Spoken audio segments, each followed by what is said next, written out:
show you that Bitcoin is doing extraordinary, and I think that November can be very, very good because number one, on the monthly, November closing for Bitcoin is super awesome. And I'm going to shift into the monthly time frame and show you this very, very quickly here. So just zooming now just a little bit right there, and also checking in on the monthly. So you can see that the monthly time frame has broken above that little bit of a flag that we have.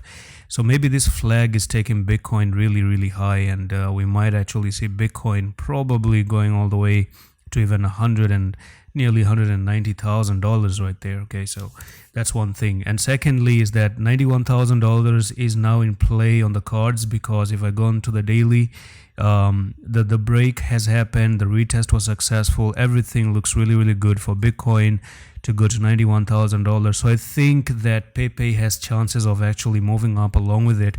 As you can see that this was your sideways channel right there. You broke up finally after March, and then you retested successfully, and now you're ready to really push up to that 91,000, taking this bottom to the top right there.